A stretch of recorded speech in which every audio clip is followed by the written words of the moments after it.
You know what's the real fight? What's the real money fight? Is me, not these clowns that you already punked at the press conference. What's up? Where you at, George? Anderson Silva, you absolutely suck. You're playing touch butt with that dork in the park. What's going on, everybody? This is Coach D, the Wild Man, with another episode of the MMA Call Out. We have a whole bunch of the things to talk about today. Last weekend, I was in Tennessee at Valor 40, stacked card, a lot of great things going on. So, of course, you know, pushing out the MMA scene, you know, doing what we do, making things happen. So, pretty busy. So, of course, I have to hear from my road dog, the angry midget, Chris Connor, so I can see what he was getting into over the weekend. So, of course, we're going to talk about all things MMA, tell you what's coming up from UFC to Bellator, and basically keep you in the know of what's happening. Midget, what's going on, man? Not much, Coach. How you been? Man, pretty good. Can't complain. How about yourself? Not too bad. Just staying real busy. Oh, tell me about it. Not a whole, like I said, not a whole lot going on right now. Just a lot of pre-planning, trying to work on some matchups, things like that. You know, but some very exciting things are working out. You know, in my realm. Okay. So you say you're pretty happy with what's coming down the pike? Oh yeah, always happy. Always working hard and always happy to see the results. All right. Well, let's talk about you. You had a good Valentine's? I did. Spent time with wife, daughter, the other kids, but the priority was the wife and daughter. Yeah.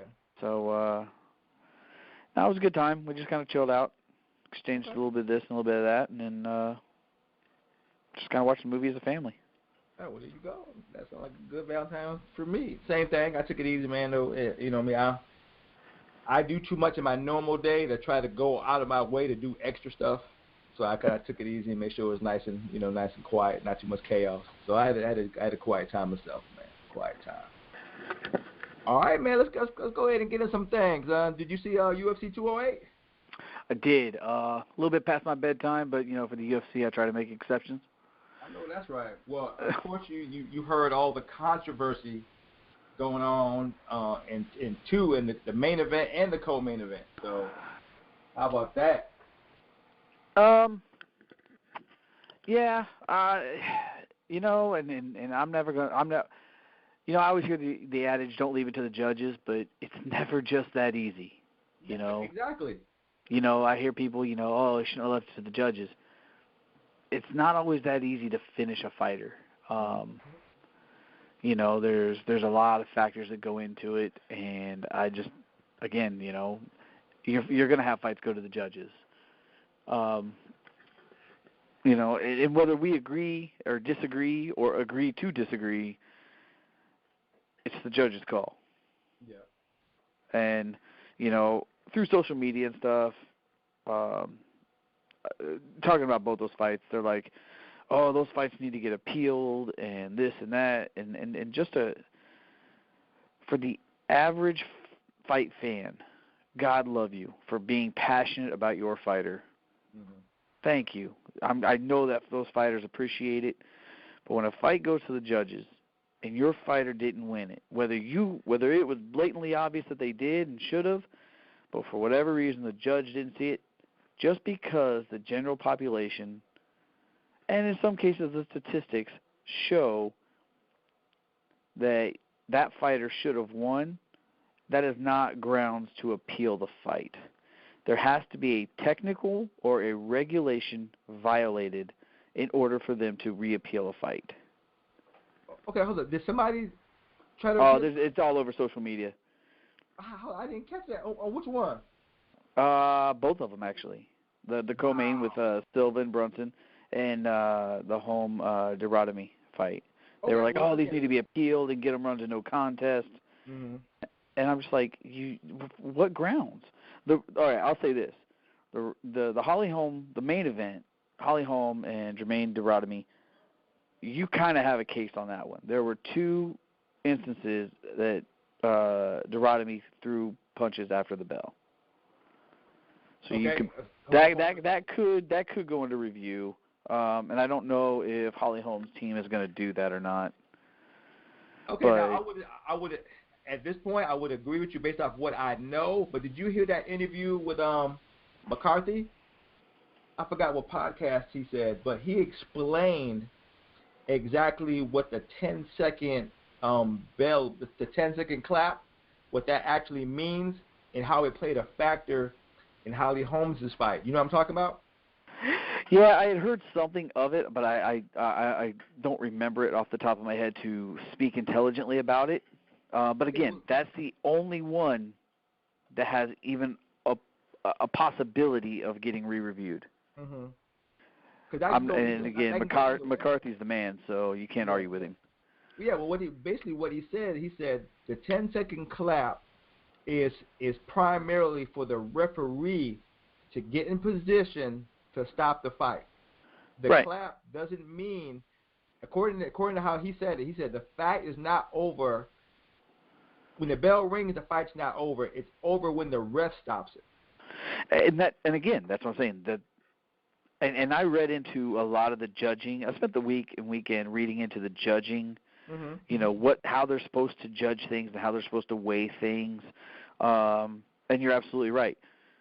The referee determines when the match stops, not the time. Yeah.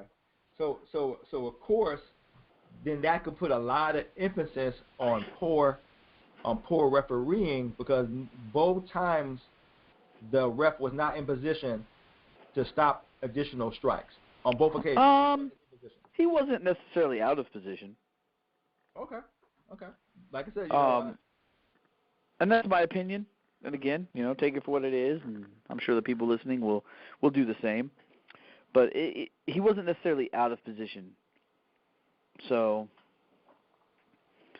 I don't know. Well, Deuteronomy is the new champion, and yeah. She even went on. It was funny how, like, Joe Rogan and the other guys was clowning Deuteronomy because she won the belt. She was face to face with Cyborg.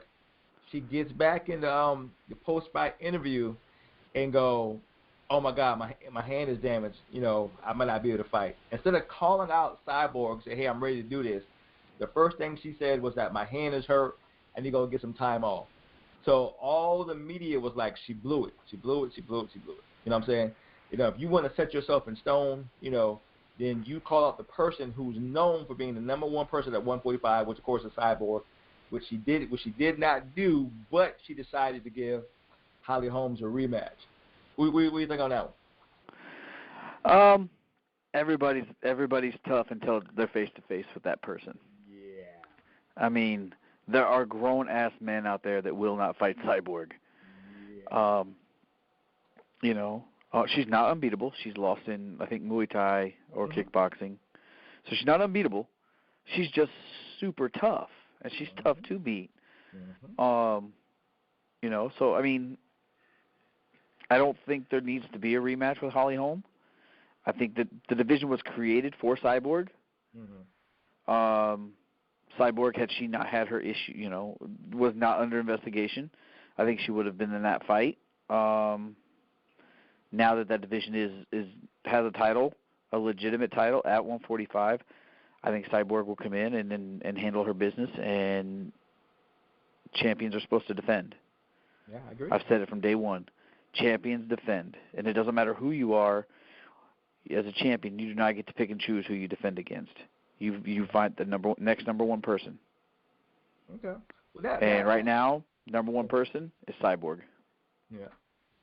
Well, that brings up a good. We're gonna go through them all, but I just want to kind of just jump around some things. But that leads into a good question. With Holly Holmes losing 3 in a row, and this is just my opinion. In the beginning, I thought they were kind of trying to groom her as a good replacement for Ronda Rousey as far as star power. She's a clean cut, good looking, has that wholesome appeal, a wholesome appeal that can kill it in the cage type of image going on. Yeah. I kind of thought they were grooming her to be the kind of the Ronda Rousey replacement and put some actual media behind her. So when it comes to star power, and now that she lost 3 in a row, can she still be that person, or you think she gonna have to put it way back there in the mix? I think one, she needs to decide if she's going to stay at 45 or 35. Yeah. That's key one. Two, and this goes into the UFC as a whole. That was not a main event fight. I'm sorry. Oh no, by no means. And as I was texting and social mediaing it up with some of my friends, throughout the country and stuff, especially guys here locally in North Carolina, they were like, some of my buddies were like, this card sucks. It's boring. And when the cards like this come up, I can appreciate the technical side of things.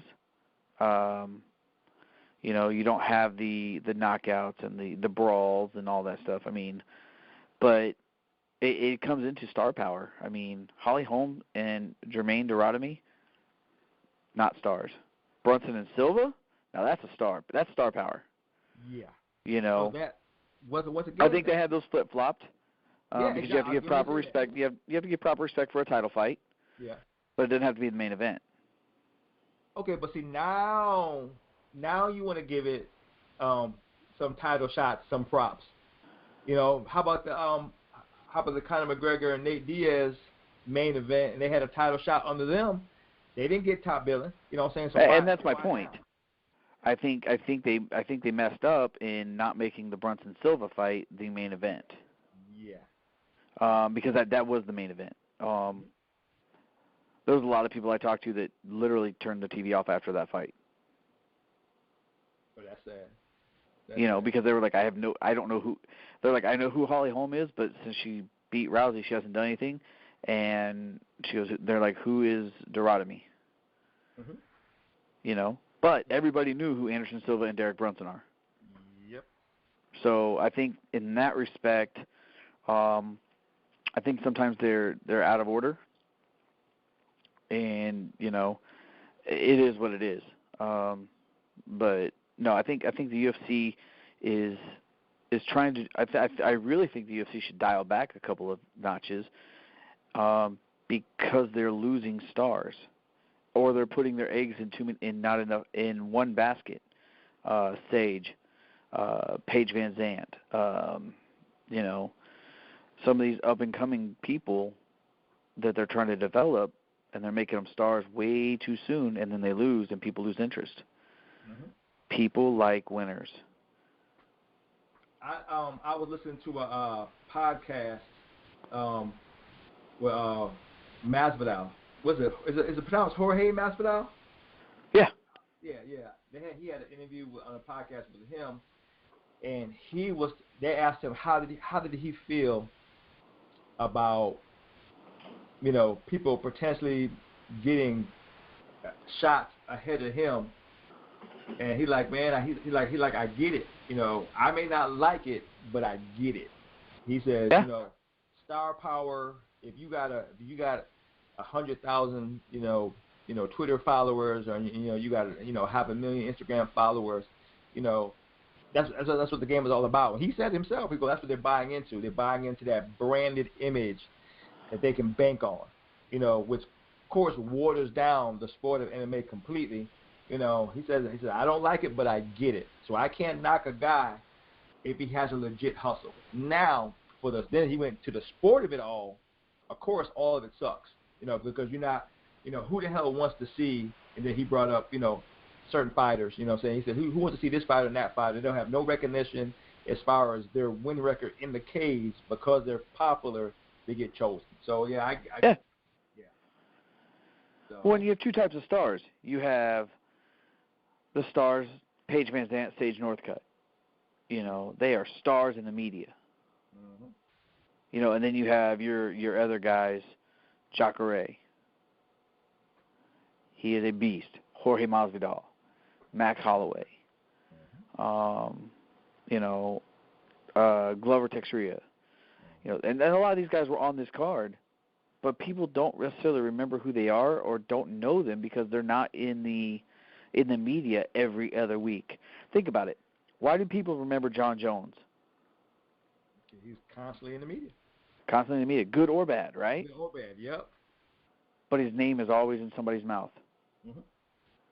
You know, watch a UFC tonight or, you know, one of the UFC shows. I guarantee at least 2 shows in a month you'll hear John Jones' name.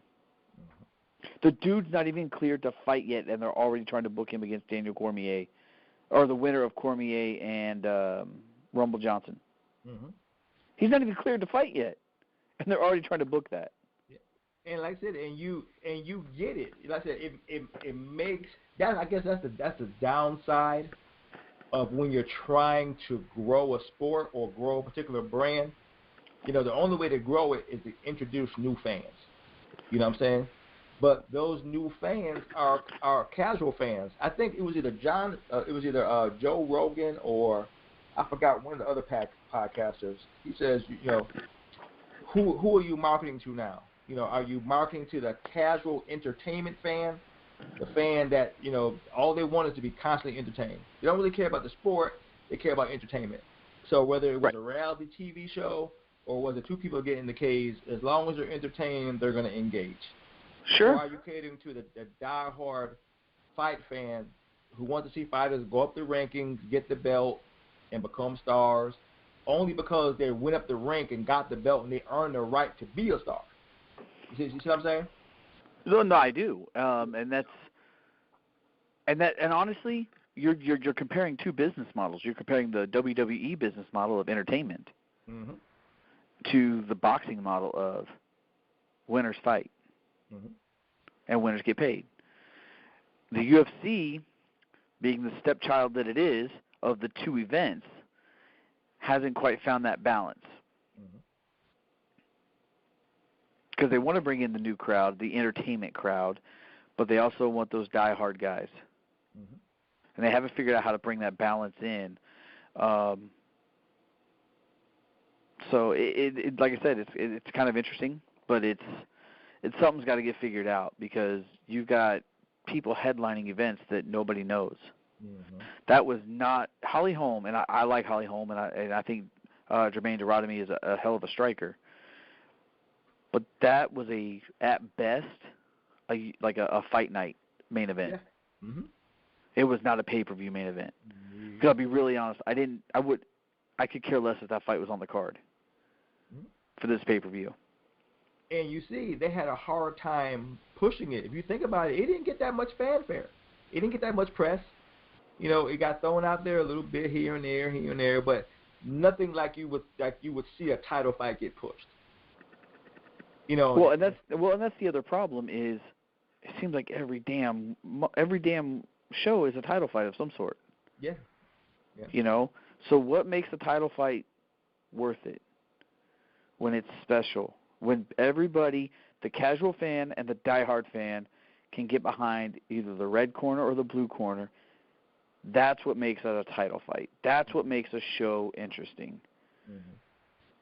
Okay, but let's talk. Well, let's add something on to that. Now you have the new UFC. You know what I'm saying? And it's clear that they're entertainment based. You know, whether anybody wants to admit it or not, it's obvious they're going for the entertainment side of the business model. Yeah. Okay. So up and coming fighters who's trying to progress in the sport, who aren't stars, who just, you know, good old-fashioned hardcore fighters, what do you do with them? You know what I'm saying? How do you make them into stars? Because they can't do it on their own. Somebody has to push them. How do you push them? You see what I'm saying? How do you make fights so that they get recognition? You know what I'm saying? Because the media output of content is a monster as far as what it costs to get it done. When you're talking about backstory videos, when you're talking about highlight reels, when you're talking about commentators, and you're talking about, doing shows on site, all these things to build enough content for the fans to get involved with in all channels, that's a hell of a lot of money. Was it you that told me it cost, $10 million to put on an event?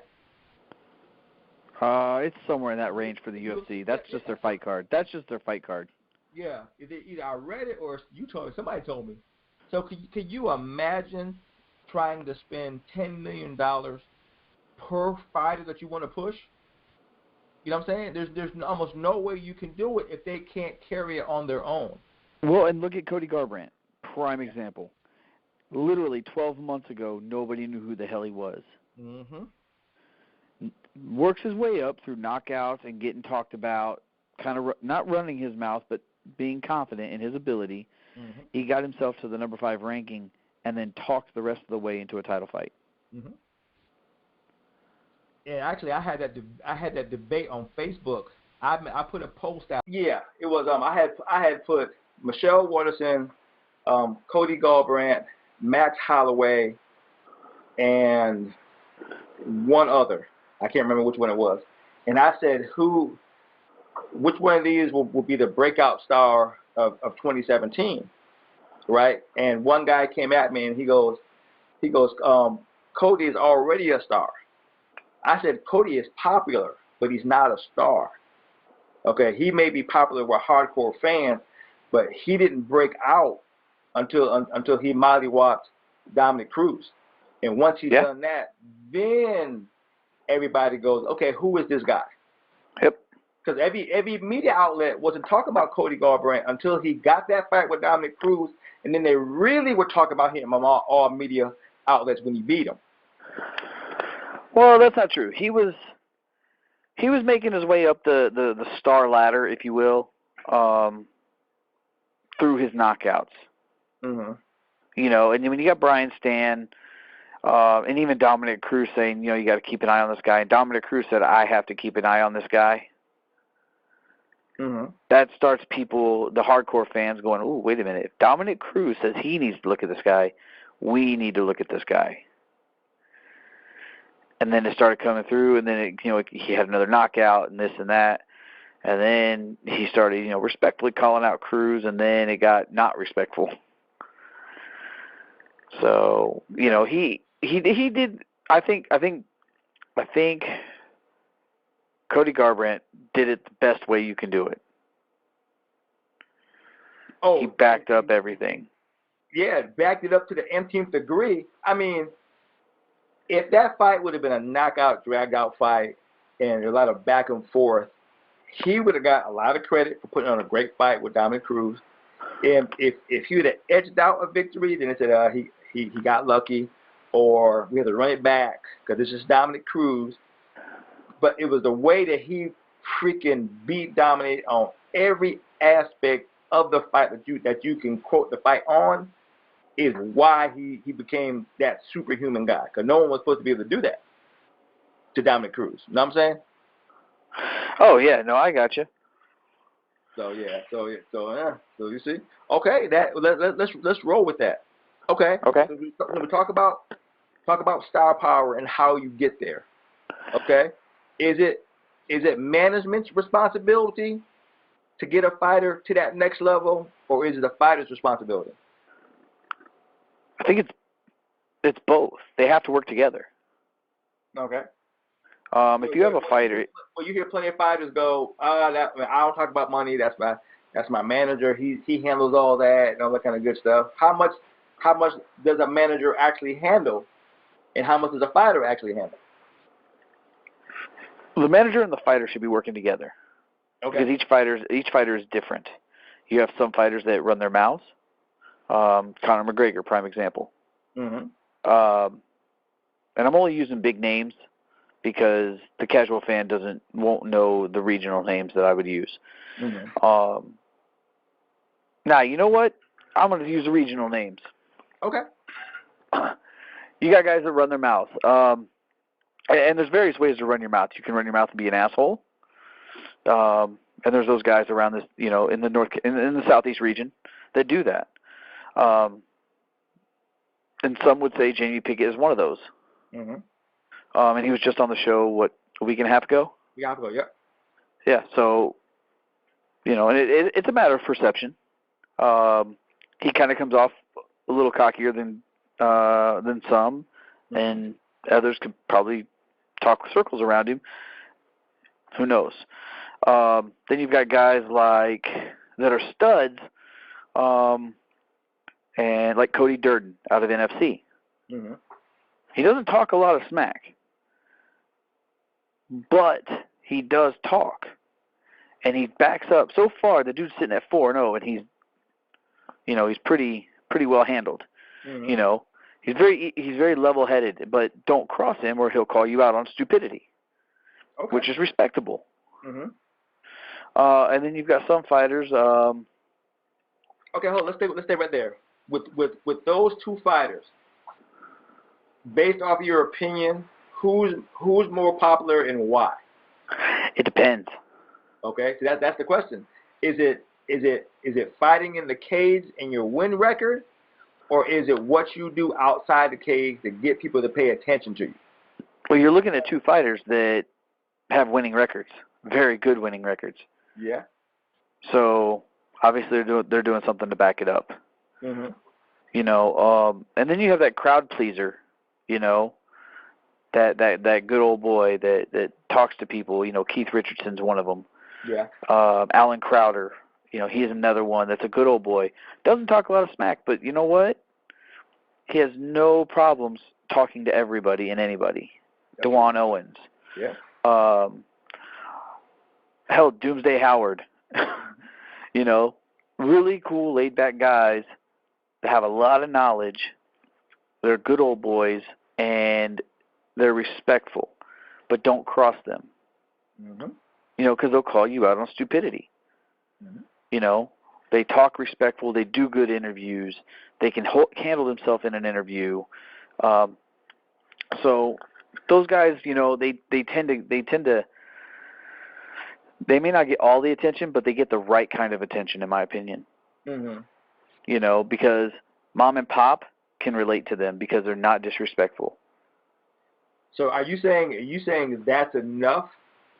Because like I said, we're diehard fans. True. And of course, we go to a lot of local promotions. So other than Doomsday Howard and Derek Brunson and some of the big names that we're talking about, if we don't go to the events, to the shows, who would know who they are? You see what I'm saying? True, and that's where podcasts and journalists like you come in, and they have to get them out there. But that's on management to set those interviews up with those guys. That's my question. Okay, so what is a manager supposed to do to make sure that happens? Because it's my opinion. Like I said, I'm just, as I feel my way through, interview after interview and event after event, talking to promoters, talking to matchmakers, talking to the guys who set everything up, we're still infants when it comes to social media and digital marketing. We don't put out enough content the right way that gets fan engagement so that they know to go to these fights, and they're going to make sure they go because of what they've done in social media. You know what I'm saying? No, and I agree. The problem is the promoter thinks they're doing a lot by giving them a venue to talk, a venue to display their skill set. Mm-hmm. They put out the posters, they do a couple of their little things. That's the promoter's job. Yeah. The promoter's job is not to develop a fighter. Because the promoter has a vested interest in every fighter that he or she comes in contact with. Mm-hmm. And if they tell you they don't, they're lying.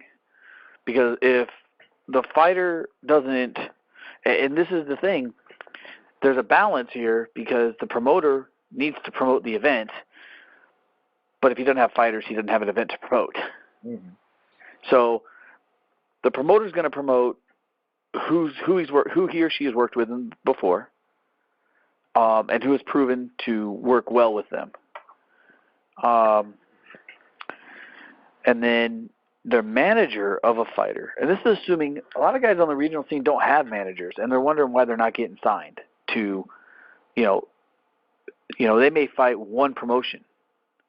I don't care where you're located. You can be located in wherever, but you may wonder why, you're not getting very many fights, or you're only fighting 3 times a year or 4 times a year. Well, that's because you don't have a manager out there, pushing your name out to these other promotions.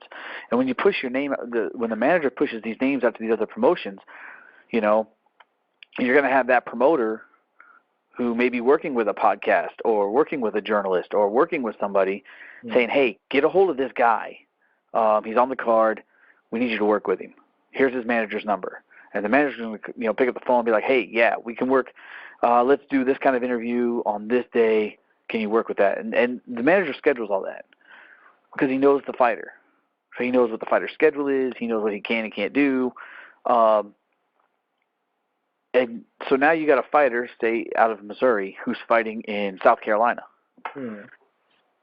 Well, nobody in South Carolina is going to know this guy until they hear him on your podcast, until they read the article, until you know what I mean? And all this is because he had a manager put him in a different market. Now that fighter's fan base has blown up. Even if he's the underdog and fighting the hometown hero, if he loses that fight, guess what? That's fine. People now know his name. People know who he is. I was at Valor, of course, this past weekend, and it's at Valor 40, and excuse me, fans, I can't remember the guy's name because a lot of it happened fast. I was doing like 8 different things, but it was a local star, right, against an independent fighter. Now the independent fighter was very good, but I didn't have a clue who this guy was. I heard the other fighter's name, and it escapes me right now. I didn't write it down. But the crowd was going crazy over the household name, and they were going crazy over the fight. But that independent fighter did not get any kind of fanfare because nobody knew who he was. Yeah. So how difficult is it for an independent fighter to get fights? Can they call you directly, or how does that even come about? And I can't speak for other matchmakers, and again, on this podcast, there's no hidden secret. That I'm a matchmaker. Yeah. I have a hard time putting independent. I had an independent fighter hit me up this morning, and I was straight with him. I have a hard time putting independent fighters on my card because they're so hit and miss. They don't have a gym backing them. They don't have a coach watching their weight. They don't have somebody monitoring some kind of training regimen. And I have some that train harder than they would in a gym. But are they going to progress? And that's... Do you ask them, like, say, hey, where are you training? Do you have coaches who's going to be in your corner? And if they have corner people, you say, hey, let your corner call me? Or, of course, this is how crazy it is.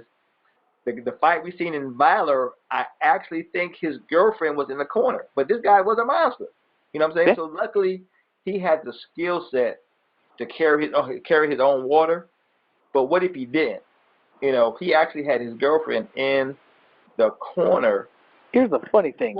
On one of my cards, I had Julian Lane fight Javier Torres. Julian Lane is usually a 155er.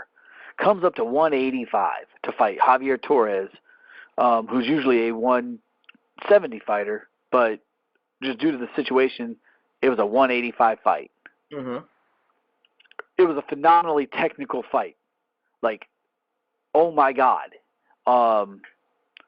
And in Julian Lane's corner was his mom. His coach couldn't make the trip down, so his mom ran his corner. She handed him water between rounds, and she kept an eye on the clock, and at the 20-second mark, she yelled 20 seconds. That was the only instruction he got. So, yes, those guys do exist. But they're far and few between. Yeah. So, like I said, I have a very, very hard time putting a guy that's an independent trainer on a card. Because because I work for Next Level, and we're always looking to take guys to a new level. So if you're an AMI, we want to help you go pro. If you're a pro, we want to see if we can get you into the big shows. We want to help catapult you if we can.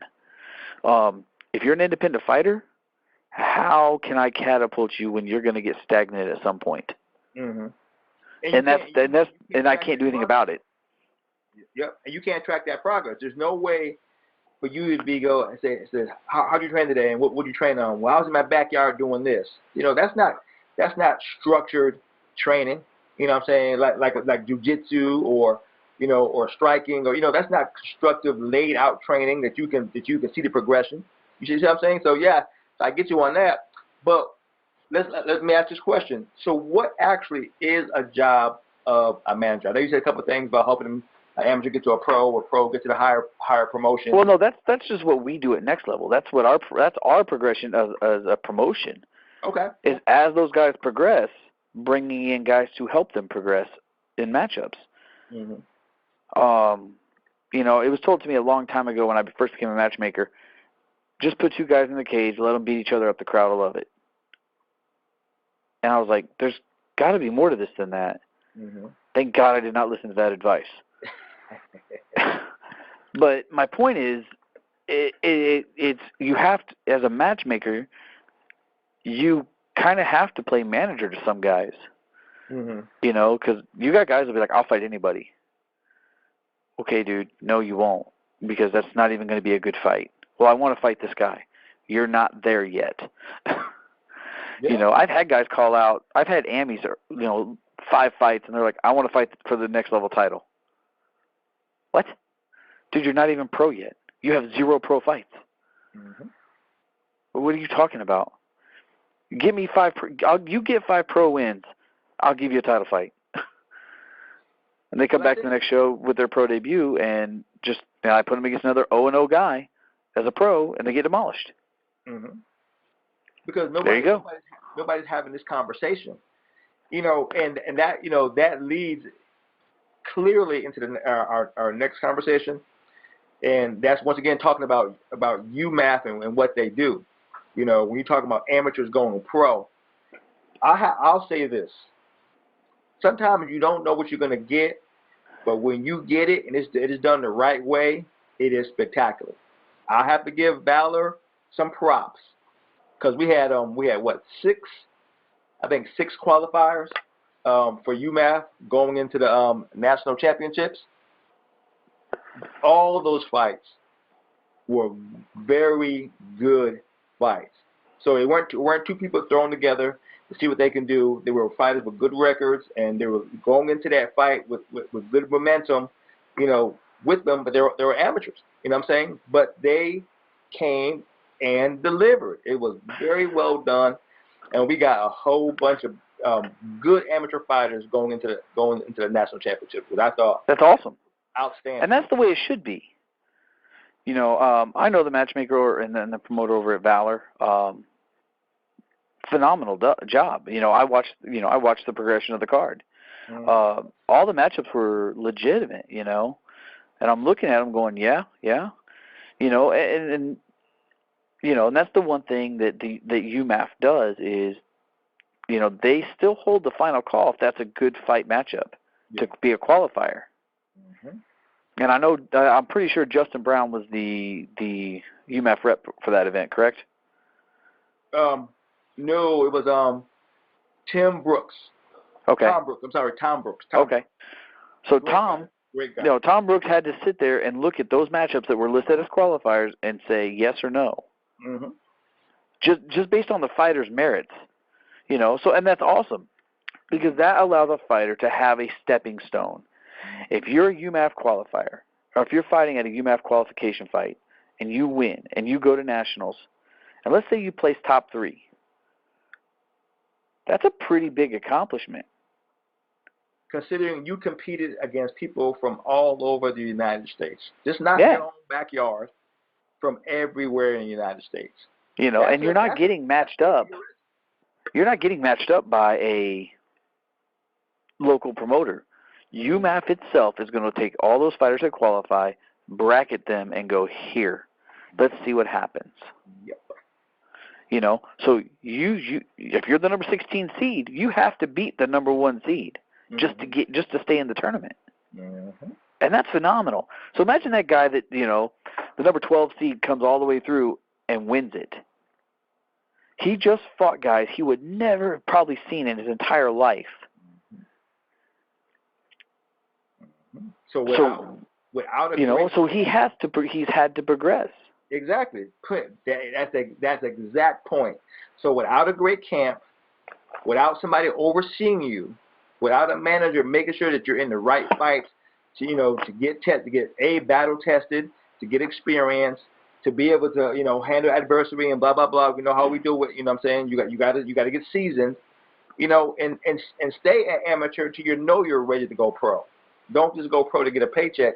So, UMass they own it, man. I got to give them some serious props. I love what they stand for. I really do. I can't wait for May. No, May's gonna be awesome. So I'm excited. I'm trying to look into making the trip to the Nationals now, but I think it's gonna be a great tournament, and I'm curious to see how it runs. Mm-hmm. But you bring up what's the responsibility of a manager? Yeah. In my opinion, the responsibility of a manager is to work with the fighter, with the fighter's family, and with the fighter's coaches to ensure that they progress to the highest level that they can achieve. Not everybody's going to the UFC. Mm-hmm. That's just pure numbers. I'll be really honest, I don't think the best fighters are in the UFC right now, in a lot of weight classes. I'm trying to agree with you. It's getting thinner and thinner. Once I would say every year it's getting thinner, but it's almost like every month it's getting thinner. So with that being said, I think some of the best talent out there are guys that don't have managers.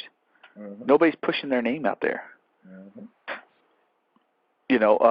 And you, like I said, you're pushing them to their highest level.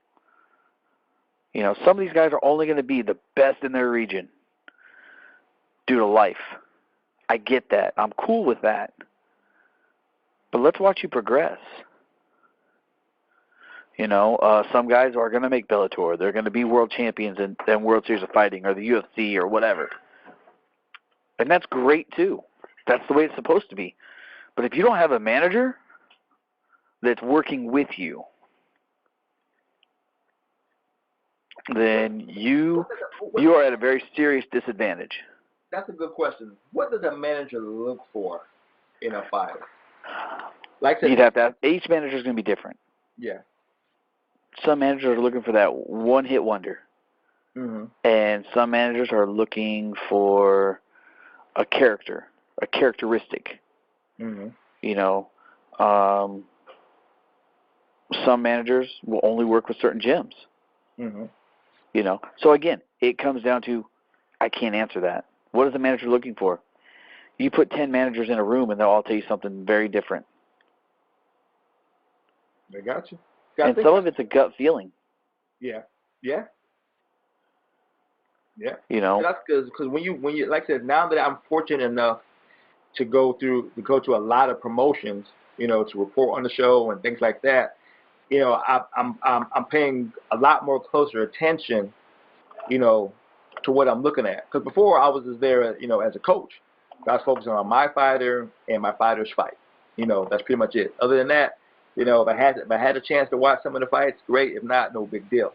But now it's my job to pay attention to what fighters are doing, how they're doing it, how their team is doing, how their coaches are doing, and all that stuff matters to me now because all that could be potential or story to conversation about. You know what I'm saying? So I'm paying a lot more attention, and you pick up a lot more things like how quality of a fighter is that fighter now that you're paying attention. You know what I'm saying? No, I do, absolutely. Once I started coaching more and matching more, I looked at fights and teams and management and everything a little differently. Mm-hmm. You have to. Yeah. So I know who we forgot to talk about: Derek Brunson and Anderson Silva.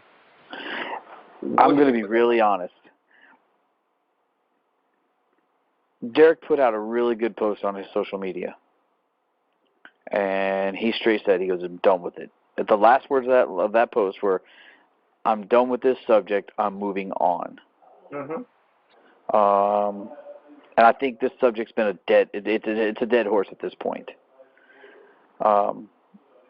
Just to entertain the question, I think Derek won the fight. But I was listening to a podcast, and then, this podcast brought up a great point. Depending on your view, your viewpoint of the fight, you may see it different. Mm-hmm.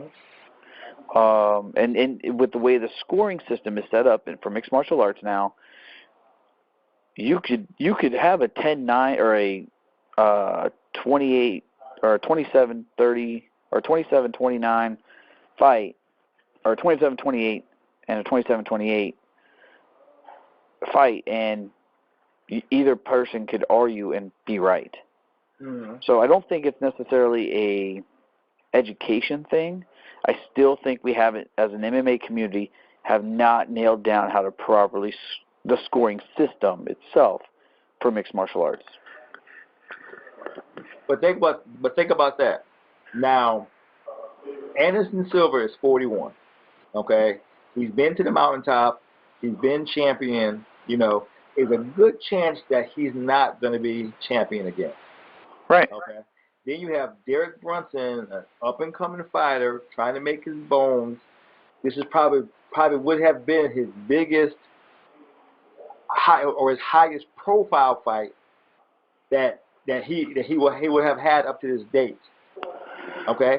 Clearly, you know, he didn't clearly win the fight, but to a lot of people and a lot of, you know, a lot of journalists and a lot of people who have knowledge in the sport, the majority of them said he won the fight. Okay. True. And that was their narrative. That was their narrative of the theme of most of these podcasts is how did he lose? If everybody said that he won, how did he lose? You see what I'm saying? So now, what does that do for his career? You know, he has another loss on his record. You know what I'm saying? And you know how hard it is to make your name up the ranks as it is. To lose like that, what do? You know, so how do you go to your gym, you train just like you train like you never have before, and you come back and you handle business in the cage, because that's the only choice he has. Okay, now there you go. As a fighter, here's the deal. As a fighter, and I'm not speaking for Derek. I'm speaking in my own opinion here. Mm-hmm. And I'm not, just again, I'm making it very clear, I'm not speaking for Derek Brunson, Anderson Silva, or anybody else. The only thing he can do is move on, just like he said. I'm done with it. It's time to move on and get ready for the next one. And that's all he can do, because it's over. There's no appealing it. There's no repealing it. It's in the books. It's done. So why dwell on it? Okay, we're talking as hardcore fight fans, which we are. We're talking about how to move on with the sport of MMA. I'm talking about the marketability, the branding, even to There's nothing wrong with that. There's nothing wrong with that. He's still marketable. He's still brandable. He's still Derek Brunson. Yeah, no, I get it, but how and when will he get another fight? If you look how hard it is to get fights nowadays in the UFC. Derek Brunson took that fight on 4 weeks' notice against a legend, and put that kind of show on. I don't think he's going to have an issue getting a fight. Okay. As soon as he calls the UFC and says, "Get me on a card," they're going to be like, "Okay." Just like Donald Cerrone. Donald Cerrone fights anybody at any time. He calls Dana White and he says, "Get me on a card." Okay. All right. Like I said, once again, I'm playing. Hey, Derek, you know, you my boy now. I'm not doing it. I'm just playing devil advocate so fans can go see both sides of this. That's all I'm doing now. You know, you're my boy. So when you see me at the next fight card, shake my hand now. Don't try and choke me now.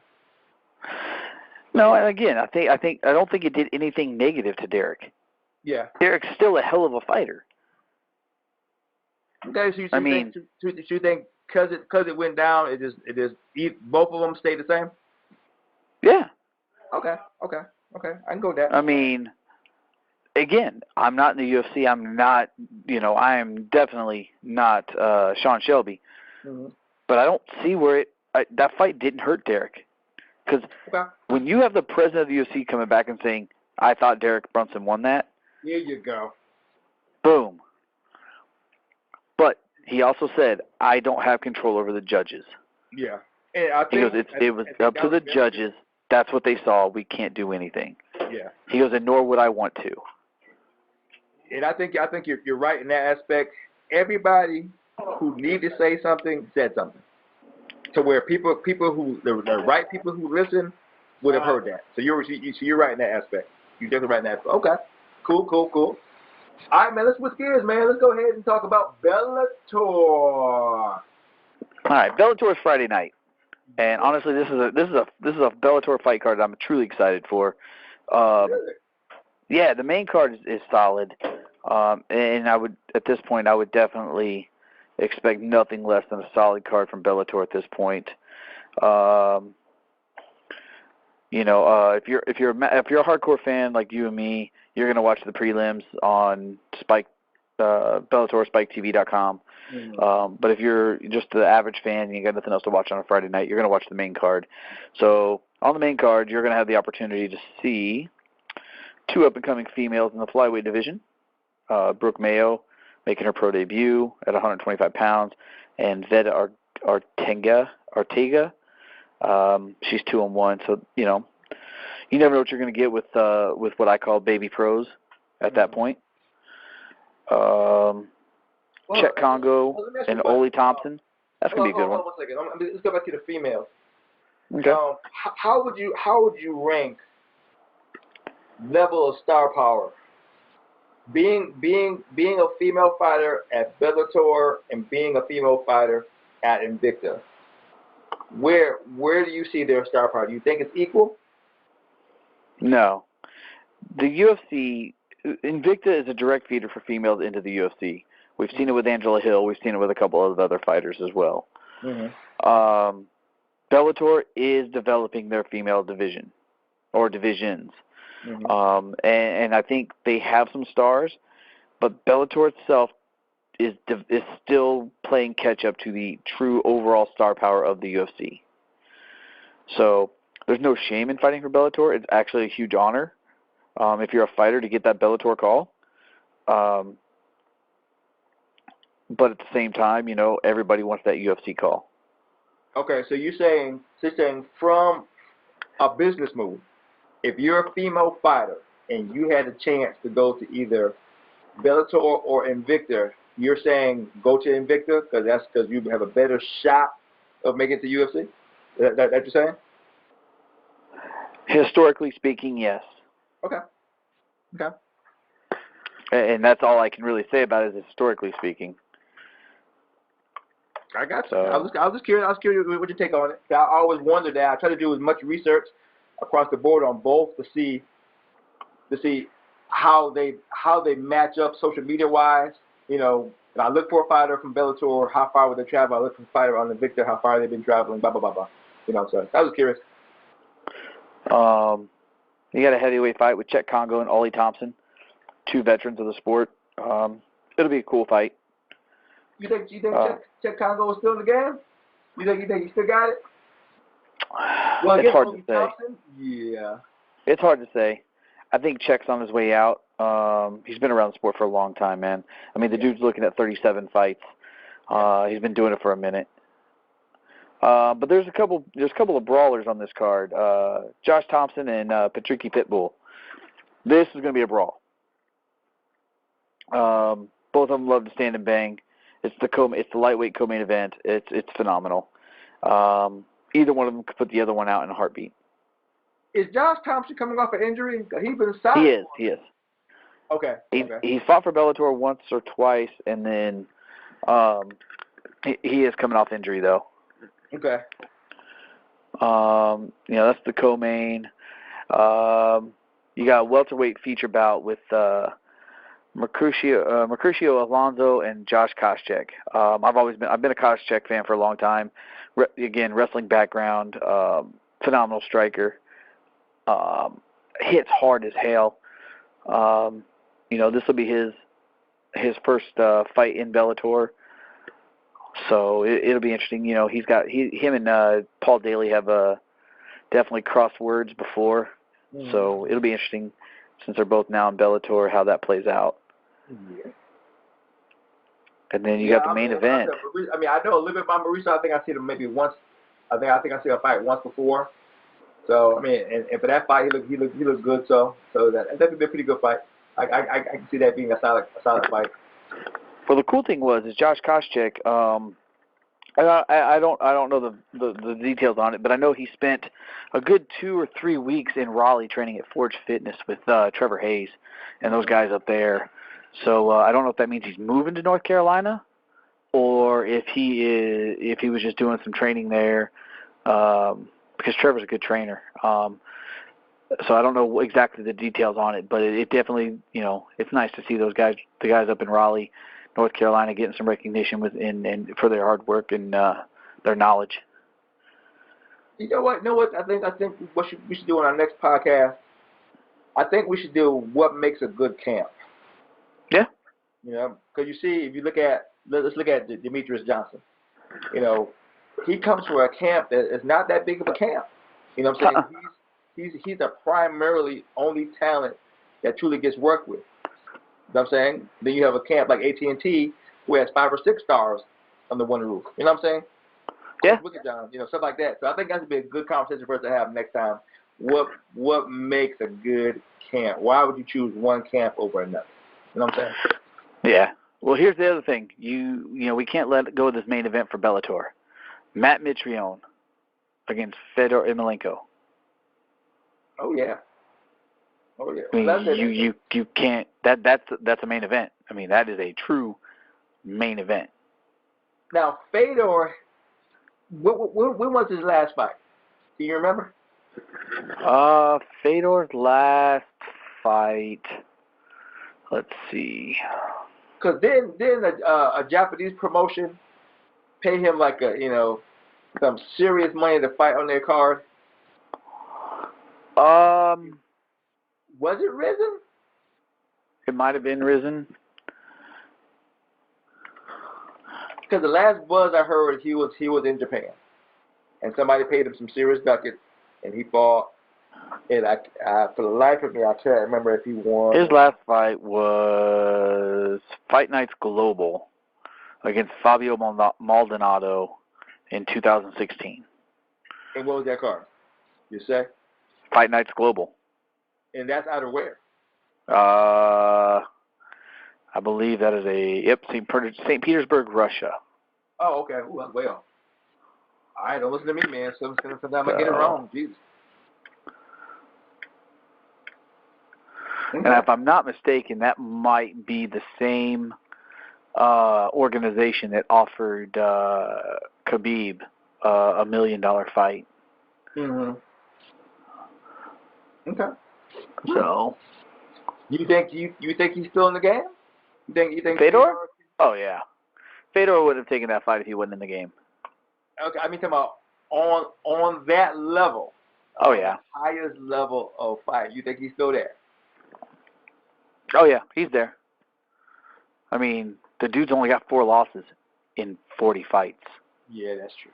36-4. That's a good fight. You know what? That's pretty freaking funny. Matt Mitrione has 11 wins, 5 losses. Yeah. Compared to 36 wins and 4 losses. That's something to consider now. That's a lot of experience. That might give me a little bit. Well, then again, that's there's 2 ways. But here's the deal. You're not going to find anybody at Fedor's level with that many fights. Yeah, true. So, I mean, you can wonder how Matt is thinking. He was like, okay, he got 34 fights, but then he got knocked out by Dan Henderson, and Dan Henderson is at best a 210er, pushing 210. Oh yeah. Max weight. You know what I'm saying? Max fight weight. You know what I'm saying? I think Matt may be thinking, okay, my size and beef, if I connect, I can get it. Think he's thinking that? Yeah, the problem is 36 other people thought the same thing. You ain't lying. I think it's going to be a good fight. Mitrione's a durable dude. He could take a pretty good beating and still come back and knock you out. So it'll be a good fight. It's definitely one I'll be watching. Mm-hmm. So it'll be exciting, though. Yeah. Like I said, we got some good things coming up that I'm looking forward to seeing. So we can definitely get our fight game on. That's for sure. That's for sure. All right, man. Give me some other news with you, man. How the card looking, man? What's going on with Next Level? Right now I'm keeping it all under wraps, man. And then I've told this before because I've had fights snaked out from under me. By talking about them to other promoters and stuff like that. I don't like talking about it until I have the contracts. So I'm in negotiations with a couple guys now. Some very, very interesting matchups. So until those play out a little bit more, really don't want to. I'm hoping to have a very big announcement on the next podcast, but we'll see. Okay, let me tell you. You think I'm going to let you skate with that little piece of crap you just gave me right there? You better tell the fans something. You better like, hey, look, y'all going to be excited. It's going to be awesome card. You better, Here's the deal. Hype something up, man. Here's the deal. I'm working something now. I'm working an opponent for Alan Crowder, and if this goes through, there's going to be some people are going to be driving to come see this fight. Okay, good. I'll tell you right now, this is not the fight.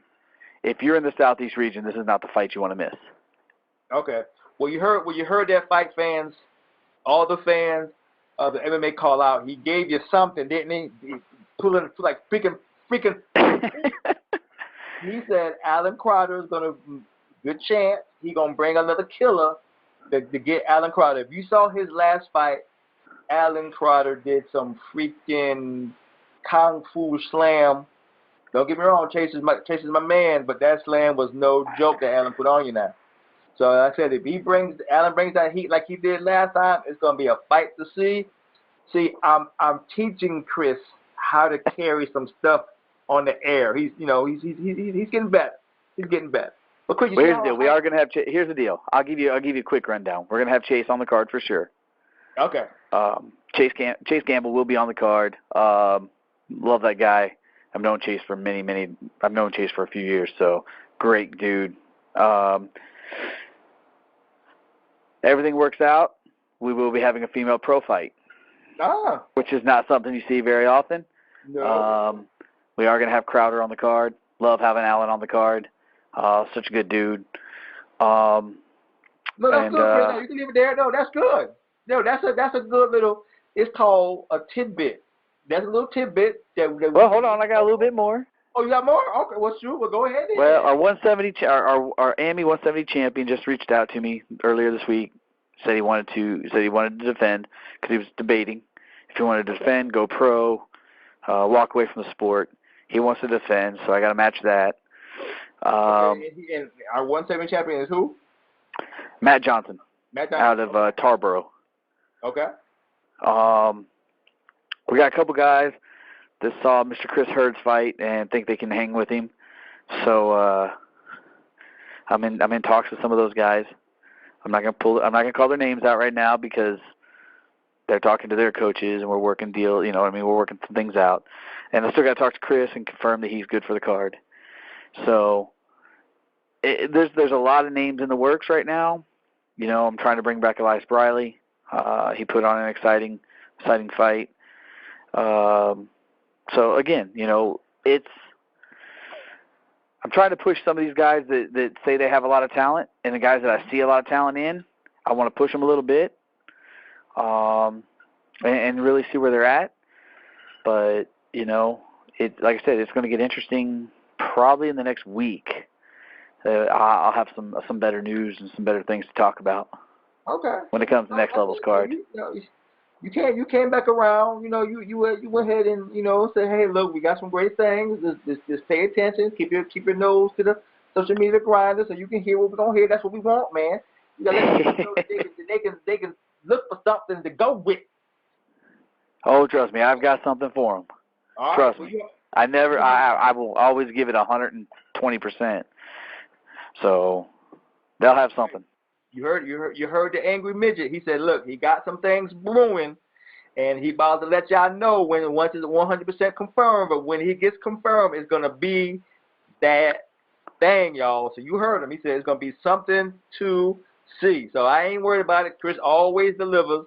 If you are definitely a next level fan and you've been following their fights, you can definitely guarantee that he always steps the game up and he always gives you what he says he's going to give you. So you can count on that. He's gonna come as advertised.